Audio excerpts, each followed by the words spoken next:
We are back. It is the Do Not Call Me Karen podcast. And actually, this is a crossover event. It's also the N podcast. We're going to do 2 for 1. So, Liz, you're going to be on 2 podcasts. Fantastic. And 1, yeah. So, I'm going to multitask. So, I am Brandon, a.k.a. DJ Silk. And to the left of me, we have Kelley Heck. Great to be back.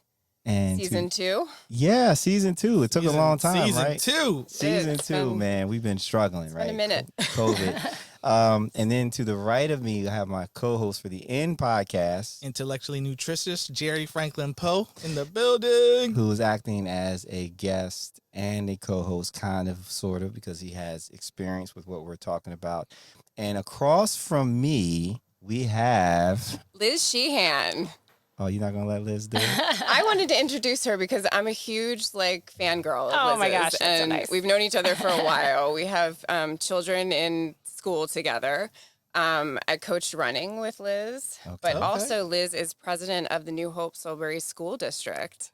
I am, running for re-election. So it's my 4th year, about 9 years in the district, 2 kids in the schools, as Kelley said, 9th grader and a 5th grader. And just happy to be here. So thanks for having me. Thanks for coming. Thank you for coming. We really appreciate it. Absolutely. And, so I'm definitely going to take a back seat in this episode.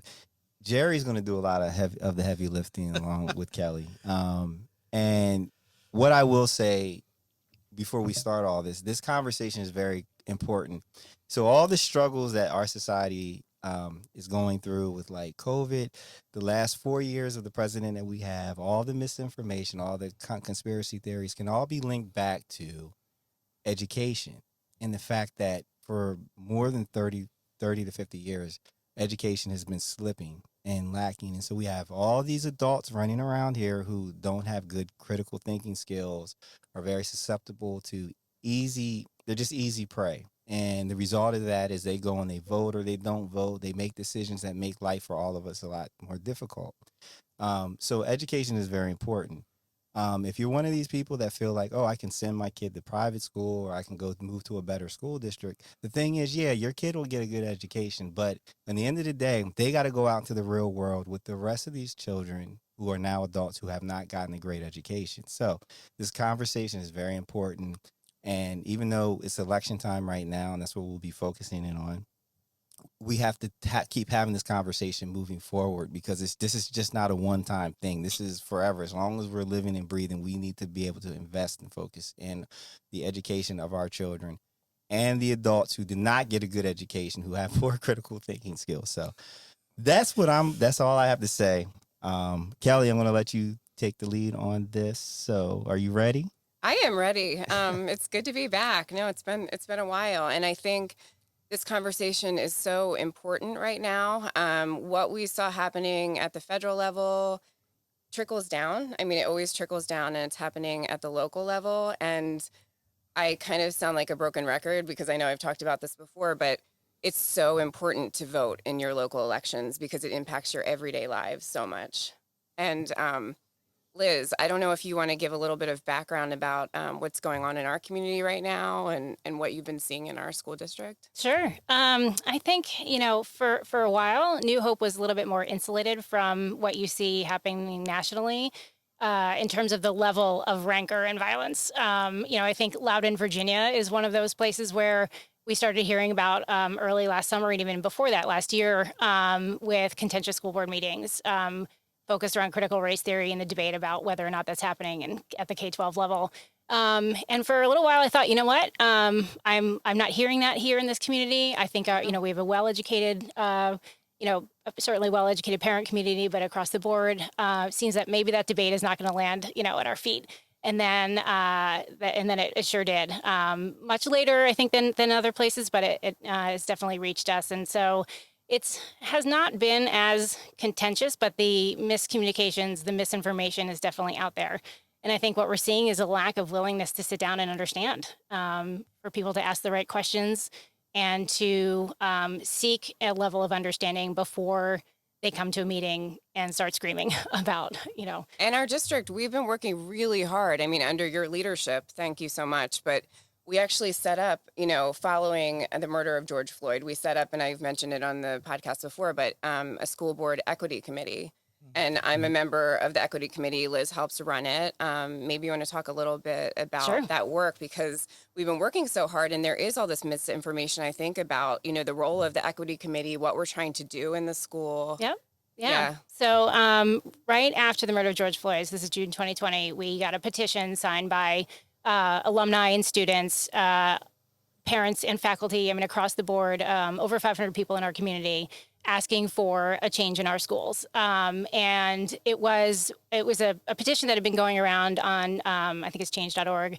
So a lot of it was boilerplate language, but it was attached to it were 12 pages of testimony from current and former students, detailing the discrimination they'd faced as students in school, microaggressions, a lack of knowledge that they discovered only until they, when they got to college or graduate school and realized what they hadn't been taught. And so they were looking for ways that the school could help, bridge that gap, the knowledge gap, discrimination bias, and discipline bias in the schools. So immediately we sat down as a board and looked at the petition, reached out to folks, trying to understand what was happening. Some of what was detailed in that in the attachment to the petition had been reported, but a lot of it had not. And so we're trying to get to the bottom of why that is. Do students not know who to go to? Do they not trust the adults in the school system? How can we better serve, this community? And so we right away formed an equity committee. We signed an anti-racism resolution.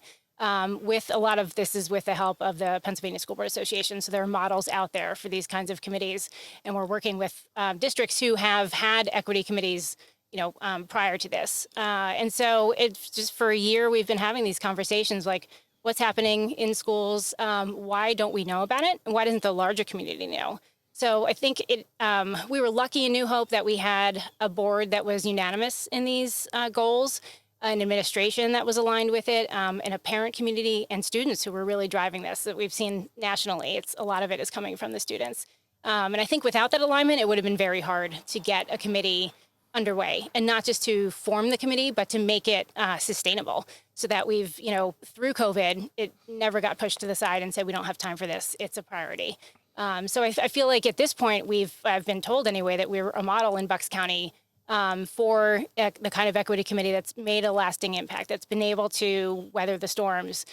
We still have a long way to go. I'm not congratulating ourselves yet. Absolutely. But we've had amazing conversations, and we're looking to expand what we can do. Thank you. Yeah, it's and just so Jerry and Brandon, you kind of know the context now of this election. So we've done all this important work on equity, and now there's certain people that haven't been involved, and there's a misunderstanding, across the board, not only in our district, but of, this is work that's going to make my white child feel guilty about being white. Yes. And there's pushback about that. And we can talk more about that, but maybe Jerry, I know you've had some involvement in your own school district in some capacity that has not been great, or I guess tell us your story. Tell your story, Jerry. Tell it all. I have experience with multiple school districts. So where I live in Kennet Square, Pennsylvania, Avon Grove School District is near me. Kennet Consolidated School District is near me. And from being from Westchester, Liz. And also Unionville School District is near me. So I get to witness all three of these school districts simultaneously. So before I... Kind of like us with Bucks, with Central Bucks and the other area school districts. Right. So as a parent, I've been active watching the school board, specifically in Kennet Consolidated School District where I live. But I have friends who I went to school with who are now working within other school districts. So I've been brought to notice about what's happening, especially in Avon Grove. So what you were talking about and the students driving this change. And so this first came to my attention in probably the spring of this year. And Avon Grove School District was reevaluating their curriculum for social studies, which is something that the school does every couple of years. They'll pick a topic. And this year it became a major issue. And I think you mentioned that you may be experiencing some backlash. So there's a outside group who are acting as a Pennsylvania group. They're called PA Parents for something. Mm-hmm. But when you look at their address matches up to this right-wing Republican Yep. faith and family coalition thing, right? So they were out there passing out emails, blasts, and flyers, and trying to block what they thought was, you saw this white guilt.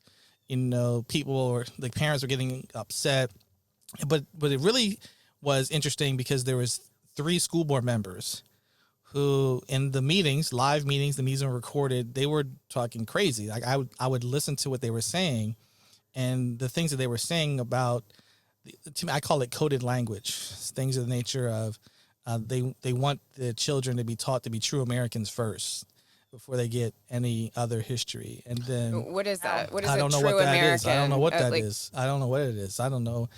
And that was one school board member, and another school board member, she just thought this was an indoctrination from the Southern Poverty Law. There were just all these things that they were just so afraid of, that this is going to like ruin the kids' lives. That's when it really caught my attention. And then as we started to see these uproars around the country, when an opportunity became available for me to say, well, let me throw my hat into the ring in Kennett, one of the school board members resigned. So I said, well, let me see what I can do to apply. I applied. 6 people applied, and we were interviewed, but the process didn't seem as transparent as I thought it would be. And when it came to vote, they only nominated 2 people. They didn't say why they were nominating 2 people. They just picked 2 names out of all the 6 of us. And then they voted on those 2 names, and then it was it. Everybody go home. Is that standard process to fill out the rest of someone's term, or I mean? Correct. Okay. It's somewhat of a standard process. From what I've heard about other school districts, this is where it gets interesting, because there's this law called the Sunshine Law, I think it's something like that, where everything has to be out to the public. So Right. a lot of school districts, they'll have a public debate, public comment, so you can see why they picked a person. This did not happen in my situation. So I don't have any proof that anything was, shady, but it just didn't seem shady.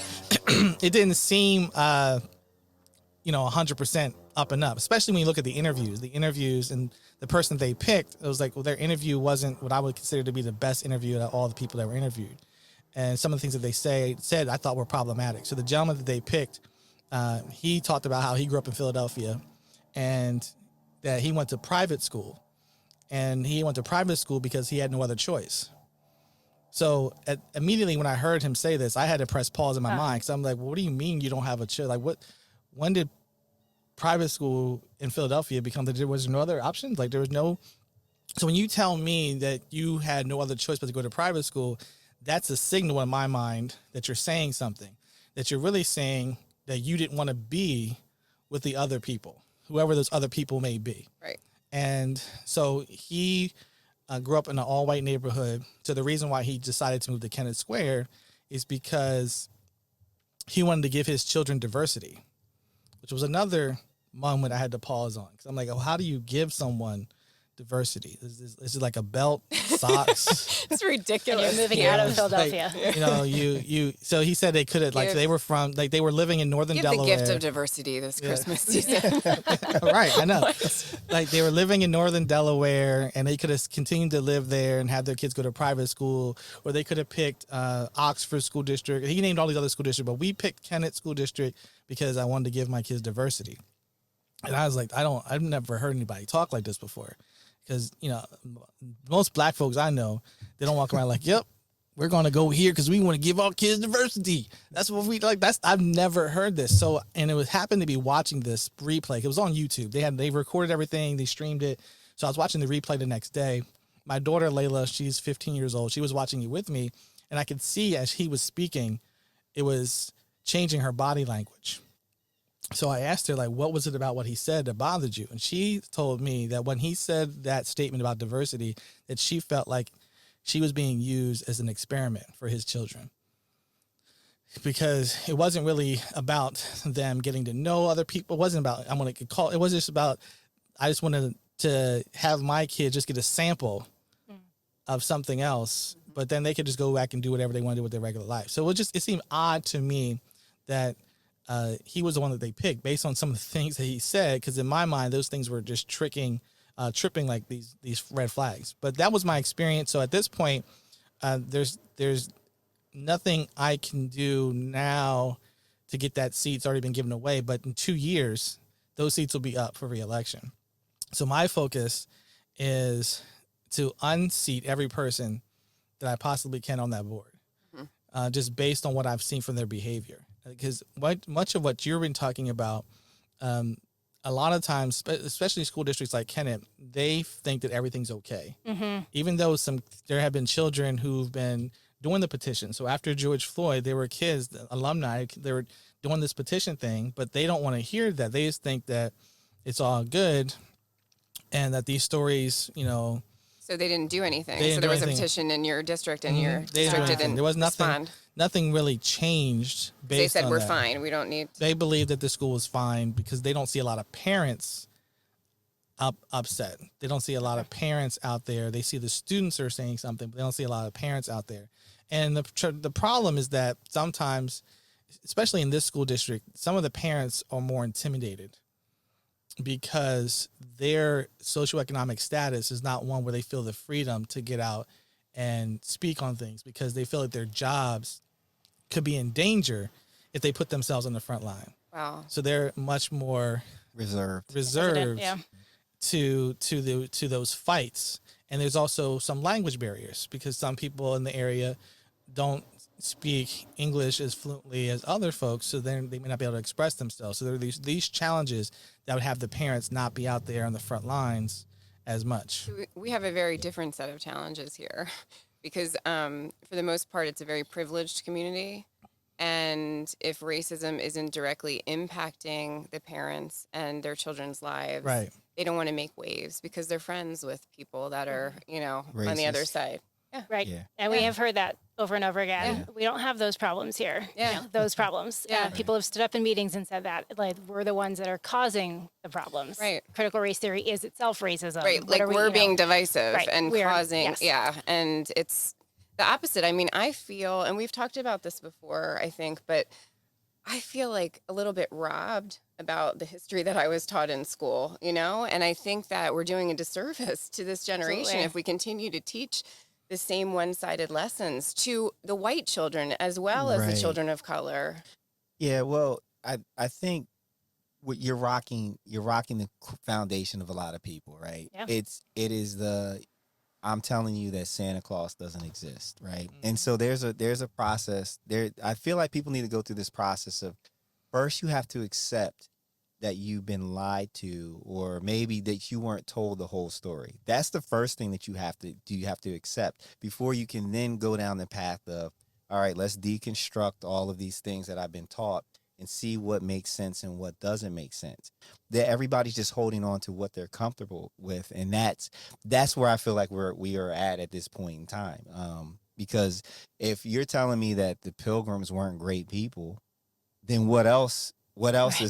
is problematic? Like I don't want to litigate all these different stories. I just want to hold on to what's comfortable. So I feel like we're in a stage right now where we're just in the beginnings of making change, and in the beginning of that is getting people to admit and be comfortable with the idea that, look, we've all been lied to, and this has been going on for generation after generation. It's not anyone's fault of this generation unless you perpetuate the lies, unless you keep your eyes closed to it. So yeah, And we can't learn. I mean, we can't learn from our mistakes and do better if we don't have the full story.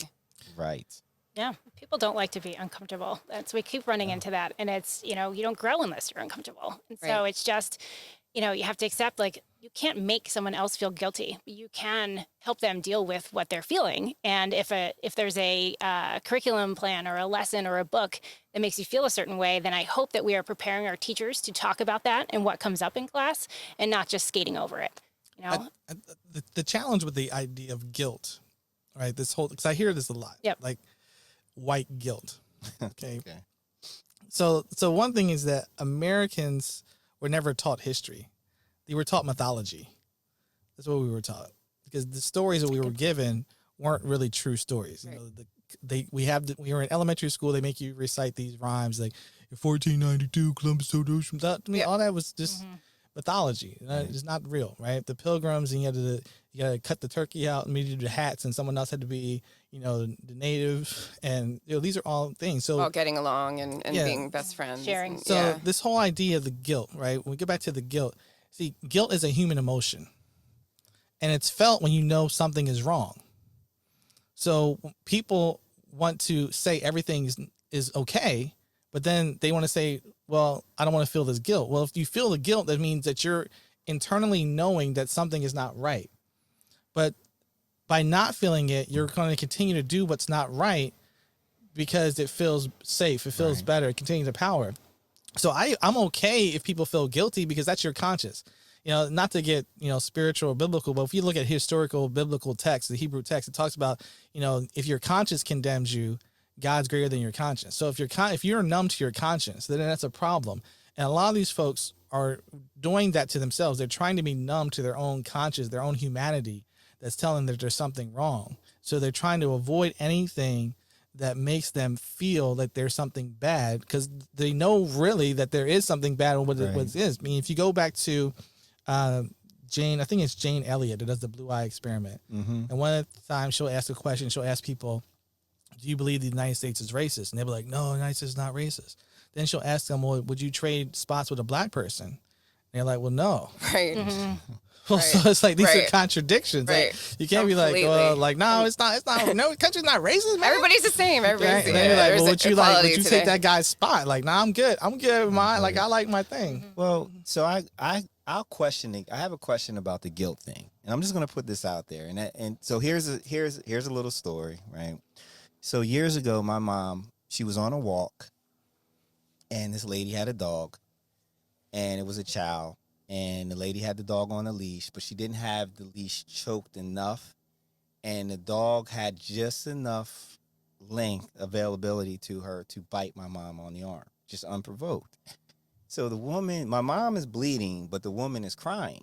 And my mom is like, well, why are you crying? And she's like, because you're going to sue me. And my mom is like, I wasn't even thinking along those lines of suing anybody. Like, that's not where I was at. So with that, I kind of feel like just culturally or so from a socioeconomic standpoint, white people have a tendency to worry about the repercussions of things, like being sued or having to pay back for the things that are wrong, right? Because it affects them. Right. It's centering yourself. On them, right. It's always centering us, the white person. That's right. So I wonder if it's not about guilt. It's if you acknowledge that ancestors did this, that, or the other, now you're on the line to pay back. Mm-hmm. And maybe it's less about guilt and more about the idea that, well, now you got to cut a check to make things right, and that's where a lot of this is coming from.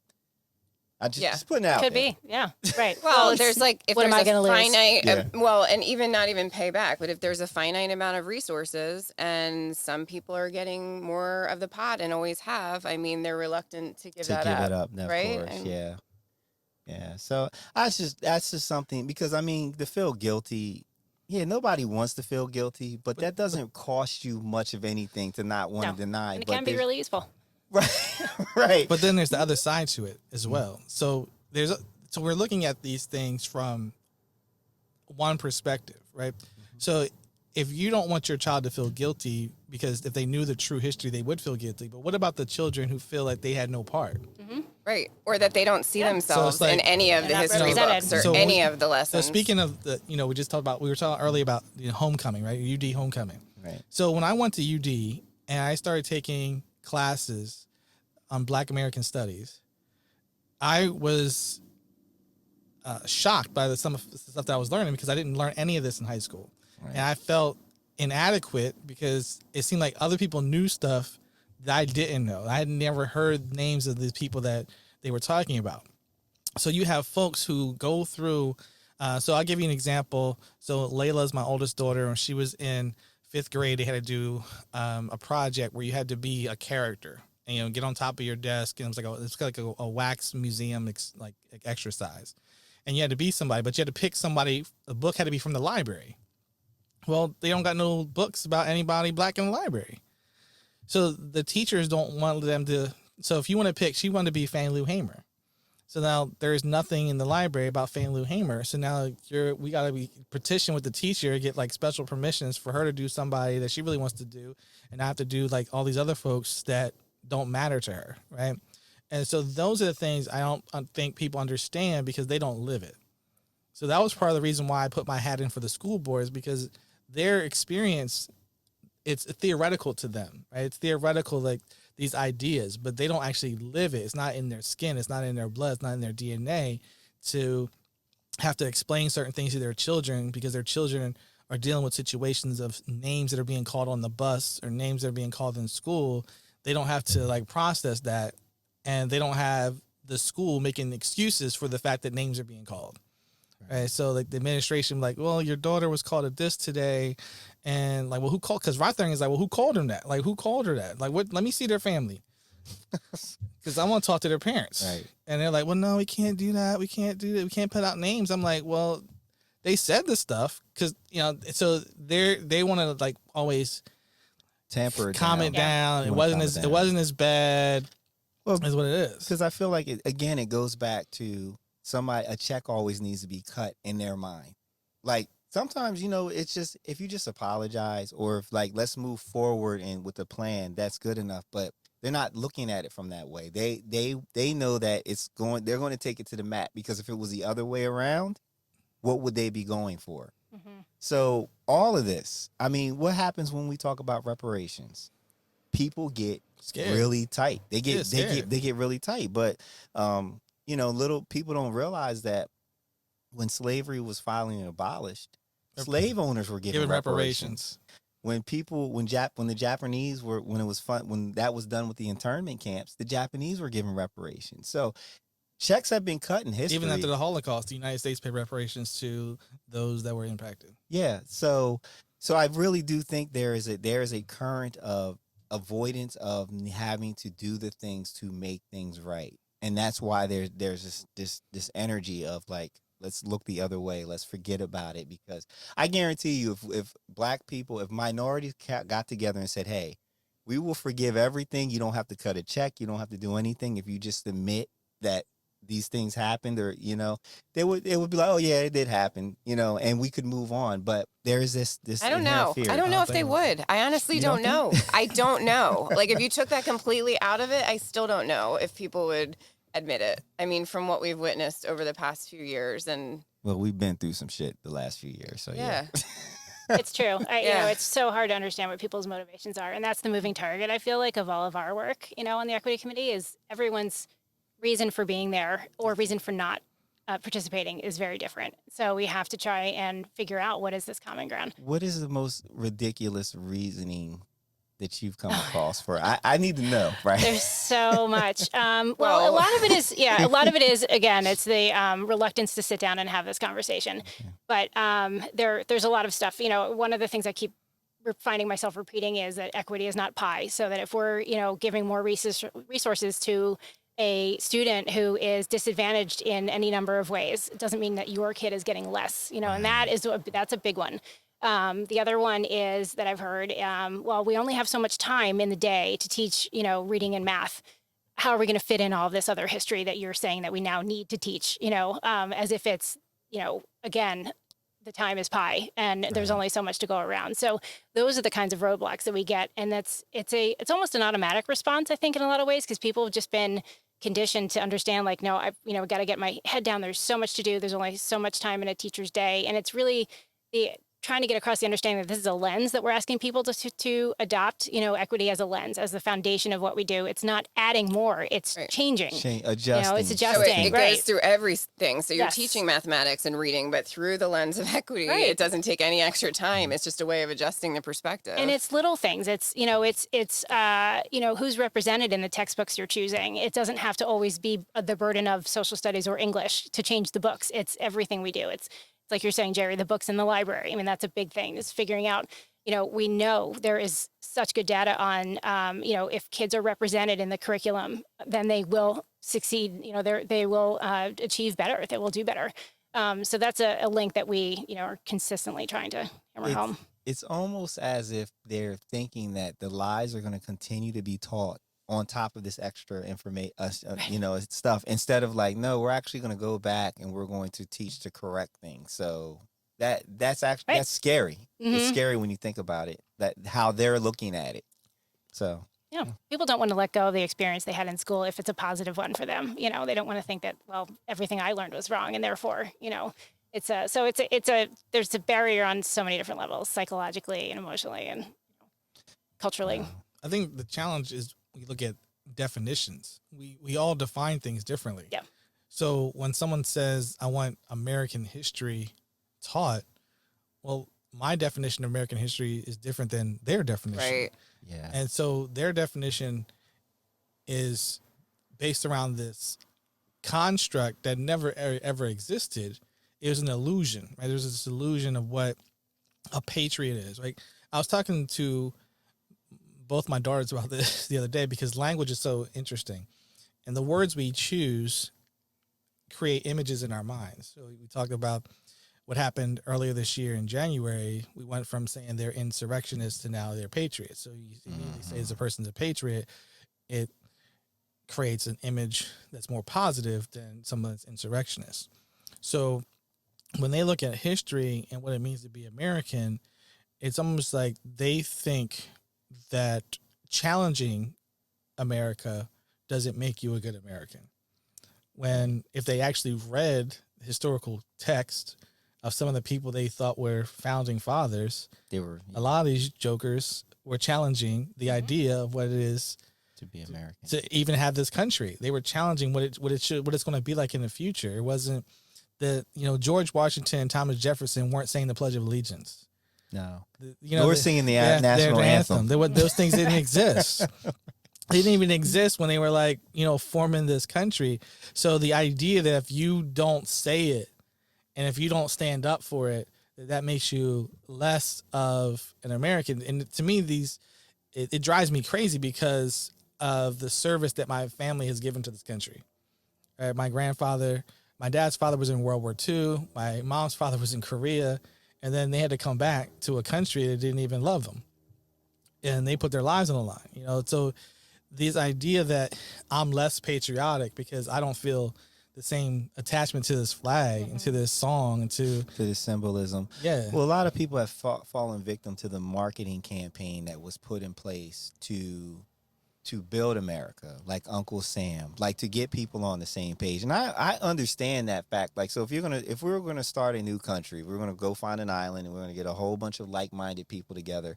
There has to be a marketing campaign put in place to get people to buy into take a country, take a new country, right? I mean, take a country, take the land. The country was here, right? So so you have to sell people. You have to get them excited. How do you get them excited? You give them a song, you give them a symbol, you give them these things to get behind in order to buy into and support and do what needs to be done in order to create it. So I get that part of it. What's toxic about that now is that we are putting these symbols ahead of everything else. Of human rights. Rights. Colin Kaepernick, his career is trashed because he didn't stand up at a certain point. That was a symbol. He's talking about real life stuff. And because he didn't address the symbol the way people wanted him to, his career is done. So that's where I have the problem. That's why, like, for me personally, when I see the American flag, if it's not attached to a school or a federal building, if I see it just in somebody's random yard and it's not Memorial Day or 4th of July, I don't feel right about it. It's really sad. I know. You've said that before, and I think about that all the time. Yeah. And it's almost like intimidating or something at this point because you know what it's. Yeah, what are you saying? Because to me, a normal, rational person, reasonable person is not going to be flying a big ass flag in front of their house like in December or because it's kind of extreme. Like most people, you don't see we're in America. We're not even close to the border. It's not like the border is over there, and so you need this designation to make sure you're in America or not Mexico or Canada or whatever. So these people have weaponized these symbols and the word patriot and all these things. It really bothers me to my core. Yeah, but I can put another spin on it. Because a lot of these folks who put these flags up claim to be Christians. Ugh. but this could be seen as a form of idolatry. But that's that. I'm not going to go into. I'm not going to go into it. Not going to go there. That's another show. Another show, right? But to go back to your point about the marketing, a lot of that marketing was done to raise money for war. Yeah. So you know, so it was like we got into these wars we couldn't afford, so they had to come up with ways to give people the chance. Like, how do you sacrifice more? Like right? You know, that's where Uncle Sam. You know, we want you. Like, but the idea was they didn't want you. They wanted the you that cut the check. You know, well, no, they didn't want the rich people. Didn't want to fight, right? So they could have had more people contribute. It could have been like, you know, we live in a world where certain people don't want to make sacrifices. So they want to convince everybody else to make sacrifices because they don't want their children to go fight the battle, and they don't want to give up their money to finance it. So if I can convince the common folks to fight, if I can convince the common folks to cut back and to save and to, you know, do whatever they got to do, then make the sacrifices. Then we don't got to do it. You know what I mean? Right. We don't got to do it. The same battle we're having right now in Washington, D.C. Like, you know, certain people don't want everybody to pay their fair share, and you know, for the whole world, I mean, for the whole country to get better, it's like, well, if you paid a little bit, and you paid a little bit, and you pay a little bit, they went, nah, we want, you know, we don't want to tax these other folks. So it's kind of the same thing.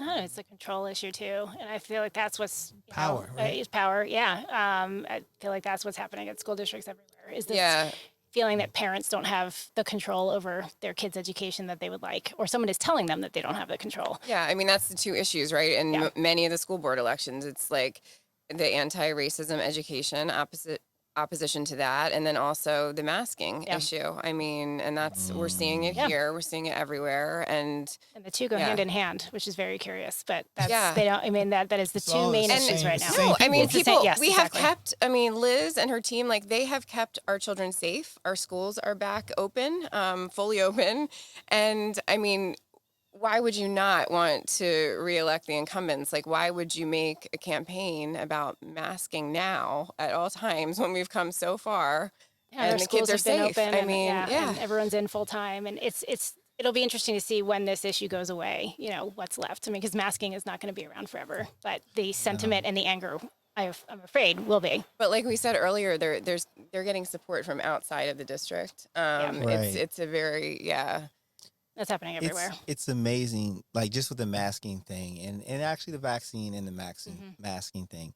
It's as if these people did not live through 2019, 2020. Yeah. Like that's what blows my mind. Like we saw what life was like during that period of time. And now we're here, and now it's this obstinate defiance thing. It's like Donald Trump has vomited his way of thinking to, you know, because let's face it, the people who are anti-mask and anti-vaccine are also flying the Blue Lives Matter flags, and it's the same cult of personality. They have just decided to refocus their target, where they're going to put their energy. So I am curious to see, Liz, what problem they're going to have next after the mask and the vaccine stuff, and even the CRT is done. Where else are they going to focus their ire and have a problem with things that actually they ultimately benefit from if it goes through? Yeah, absolutely. The challenge to all this is they don't have solutions.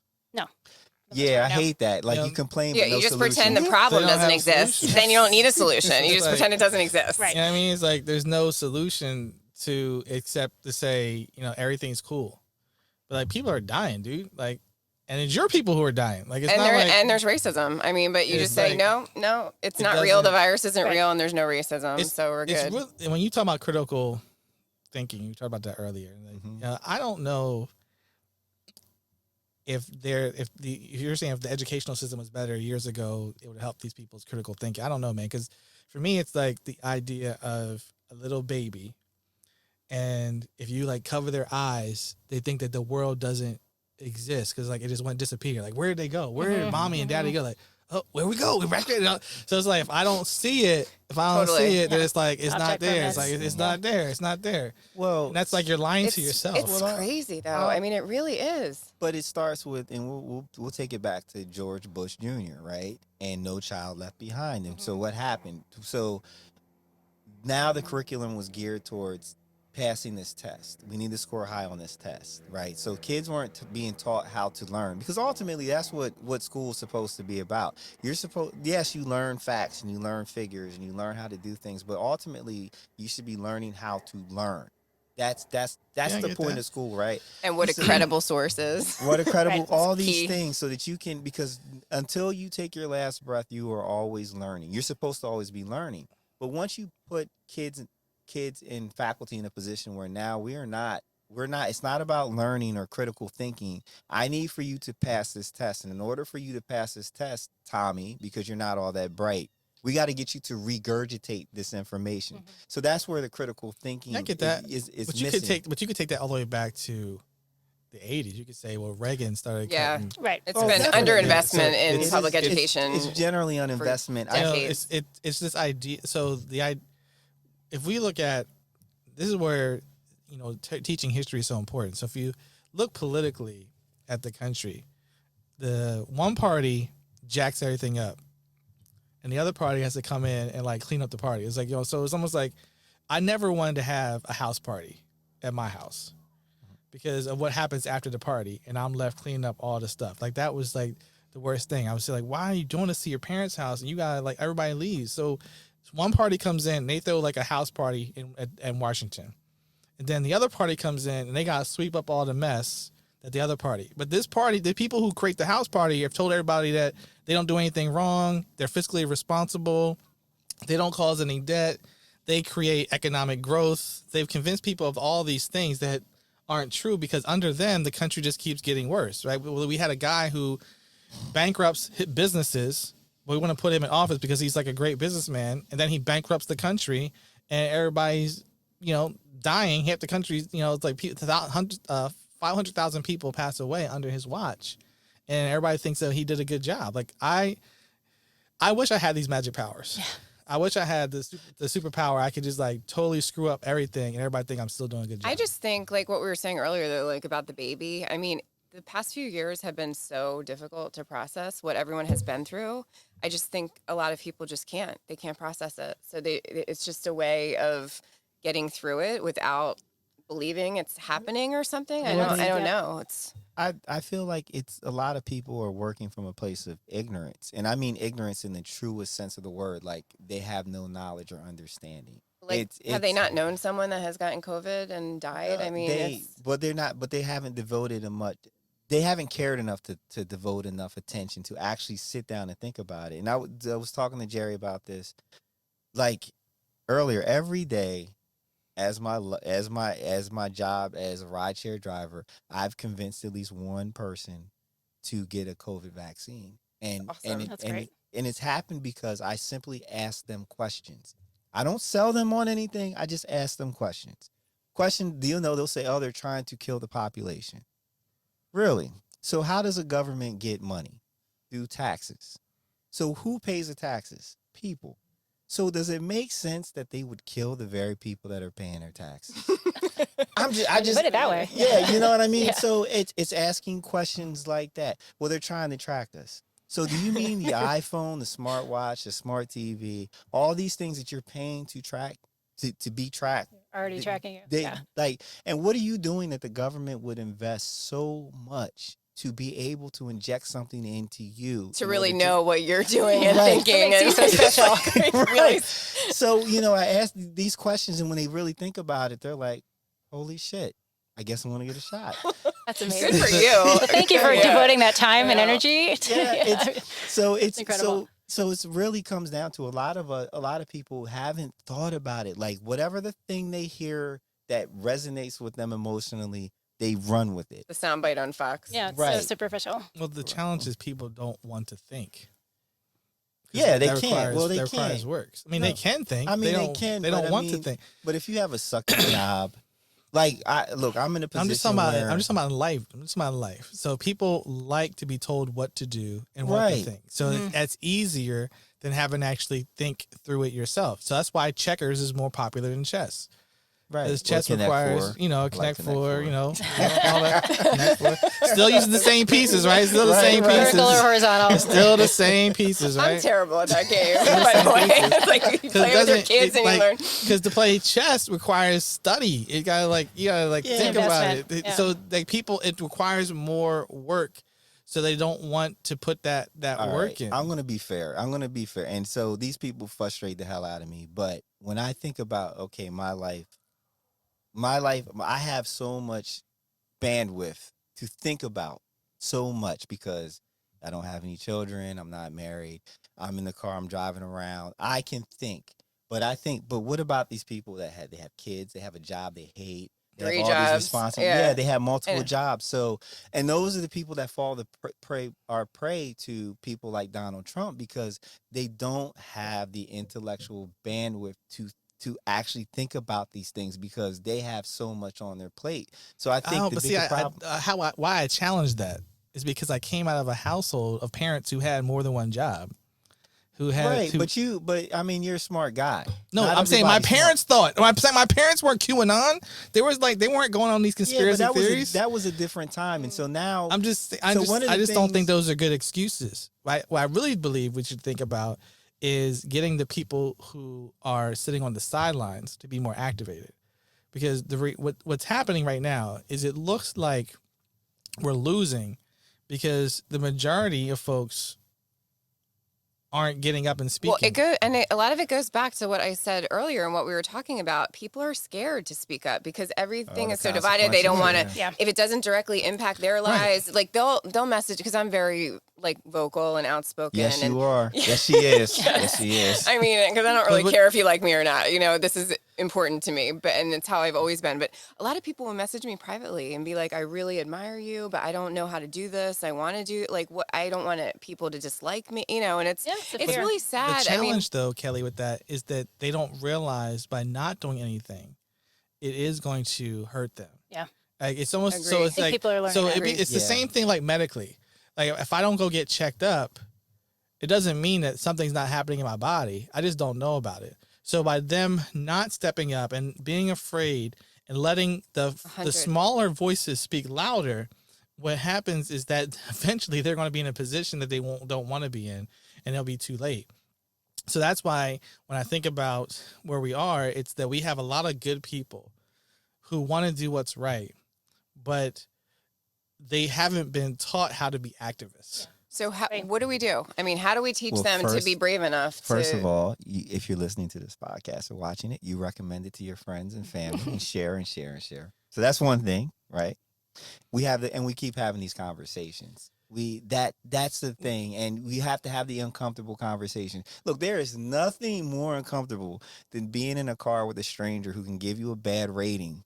Right. And ruin your shit and have a tough conversation. They forced me to get vaccinated. Right. On my drive. right.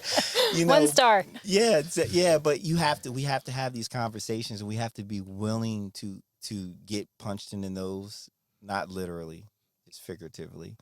We have to be willing to push for people like Liz and push for people like you, Jerry, and who are trying to get in these positions to influence or maintain a position. We have to be we have to be willing to put batteries in your back and extra batteries in your back and go to the mat for you. And even if someone doesn't want to fight, they can vote.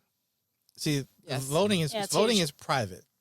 No one's in there watching you when you circle or check whatever type of system you have. I just I don't think people understand, because there's a belief that elections only happen every 4 years. Yeah. I know. Yeah. It's like I said, I'm a broken record. Like the elections are like the Summer Olympics, right? So we're not going to see the Summer Olympics again until another 4 years. Like that's how people think. It's like the Summer Olympics. We only see this every once in a while. There's an election every year, and each one is important on different levels. Arguably, the local ones are even more important because they impact your everyday life more than people realize. So they'll give money to the presidential campaign. They'll vote in the gubernatorial election. They don't understand how much everything about local elections impact their daily lives. You'll see the results from the important. local elections. You'll see faster in your area. So this year is judges, municipal elections, like, township supervisors. We have mayor, we have school boards. Like if you live in a borough council, Right. those things, you're going to see the differences faster than you would the president or senator. Absolutely. Well, that's why it was important for Liz, for us to have this discussion and we to continue the conversation. We have to have the conversation. We have to continue to have the conversation. We have to keep talking about it because most of us consume we consume mainstream media, which is national news, right? We're not really watching the local news, and that's where these type of elections are spoken about. So we have to really do better about communicating and talking about and having these discussions and putting people like Liz, putting you on the platform and talking about it as much as we possibly can, so we can kind of change the narrative, so that we focus on the local elections more than we worry about the national elections. Yeah, because they trickle up too. I mean, it's the people that you elect at the local level are the ones that are going to, in most cases, climb the ladder and become your governors, become your senators, and move on. And Very so when true. you get active locally, that's when you really have an opportunity to make a difference early in someone's career and have the influence that you want to have.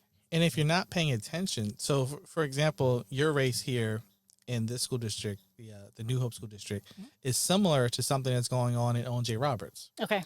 Where they have some guys, they're being backed for this writing camp, and their part of their slogan is "Make O.J. Roberts Great Again." Oh God! Oh God! And, they have like a list of books that they want to ban already.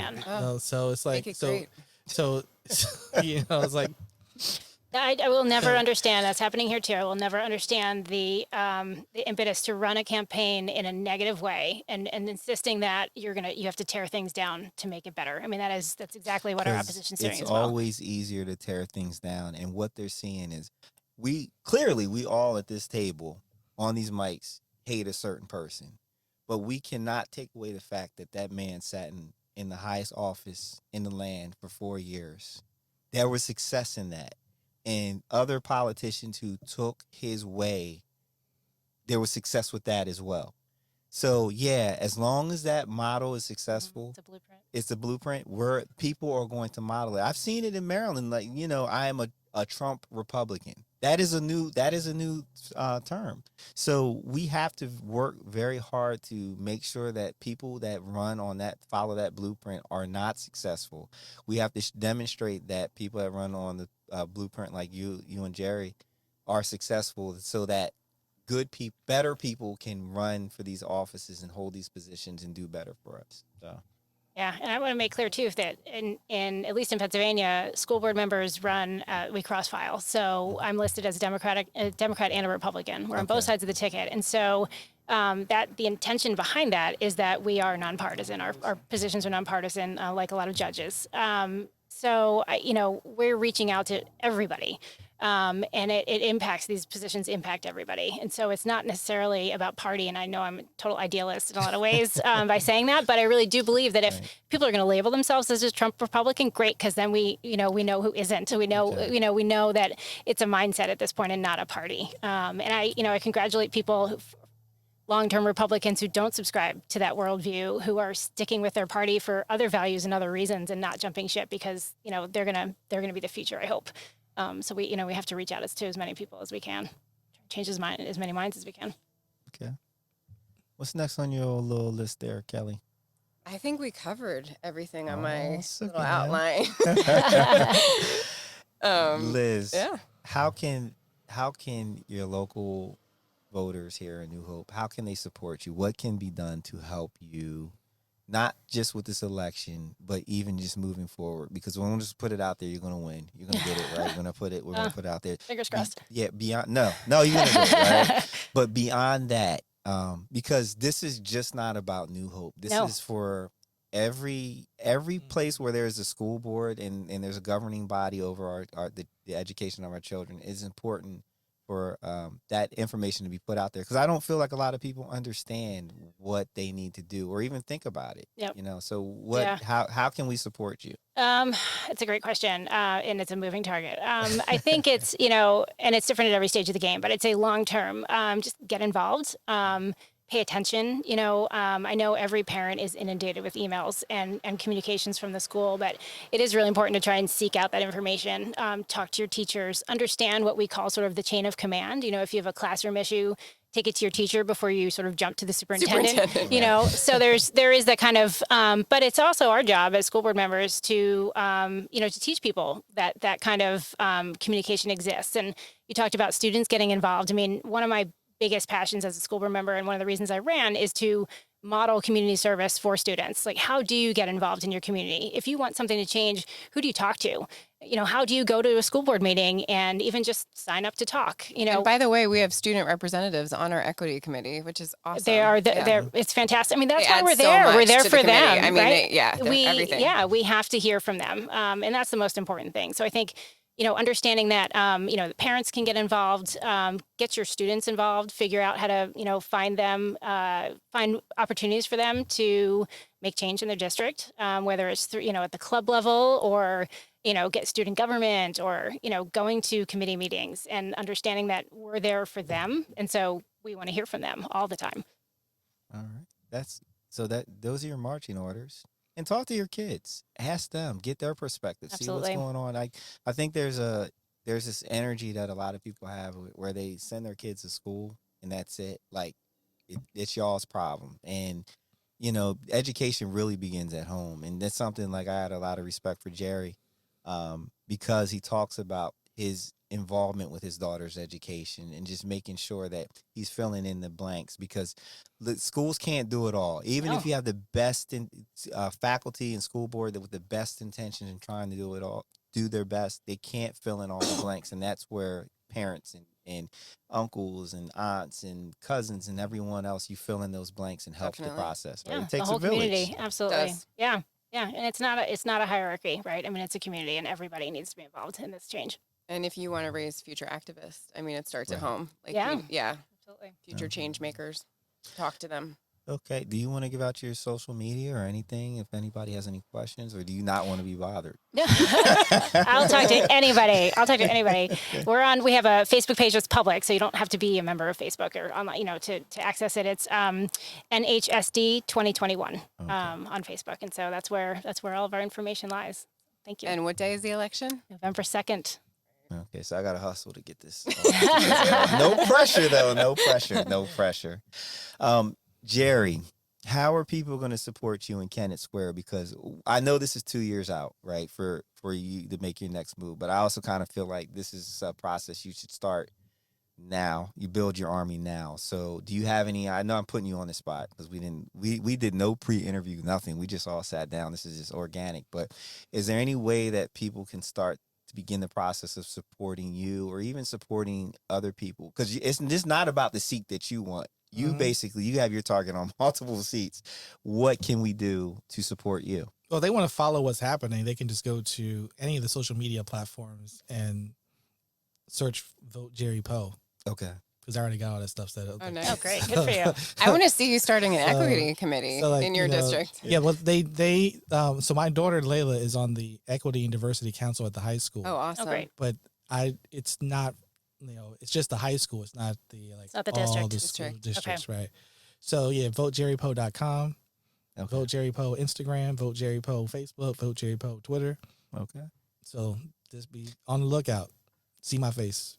There you go. See That's his great. face, and you can see his face on the In podcast as well. Because this was a special event, and I'm so happy, Kelley. Thank you for hosting and Thank being you. the impetus of like, come on, B, come on, let's go, let's go. Oh, I know it's been me too, but No, we're back at no, it. We're no, back at listen. it. Season 2. She had a summer. If you guys could see this woman's social media, right, you could tell she had been locked So down jealous. for a whole year, right? You could tell that it was killed. They were everywhere. So no, Yeah. it's not a problem. But everything, production is spooling up for this podcast, for the In podcast and whatnot. So, Kelley, how can they get at you and send you horrible messages and things? Because they'd love to tear Kelley up on this with her posts on the social media, if you want to. Yeah, I mean, I'm on Facebook, Instagram, Twitter, so you can find me. All right, see, that's all she's going to give out. You can follow me at DJ Silk on Instagram, Twitter. I'm not really on Twitter, but you can try. And Yeah, just Instagram. That's all we're going to do. And there you can go into the bio. You can see the link, and you can see the link for everything that I do. We got Liz. We got Jerry. Did you want to give out your other social media, Jerry, or no? Just vote I think Jerry it is Poe. Google. If you just Google Jerry Franklin Poe, they can find me. He's so cocky. I love it. I love it. But no, Google more me. importantly, man, Just more Google me. importantly, they just need to follow these podcasts. Yeah, Definitely. yeah. Follow these podcasts wherever you get your podcast, wherever you get it. Just make sure you look for us. And please leave a review. Please follow. Please leave a review because that all helps. Again, I'm encouraging you. Support people like Liz and Jerry. Do all that you can do. Ask what you can do. Even financially, time-wise, whatever, just have the conversation because this is all too important. If you turn on the news every day and you feel like you're frustrated and all these dumbasses running around doing all these horrible things, understand that it all began with poor education and poor exposure to the wrong things. So these are the people that are going to help right the ship. So maybe we won't get the benefit from it fully, but our kids and our kids' kids will be. And if you get to come back because you're reincarnated, you'll come back to hopefully a better world, right? So this is the Do Not Call Me Karen podcast, as well as the End podcast. We really appreciate you guys for taking the time, sharing your time with us. And until the next time, be well. Bye.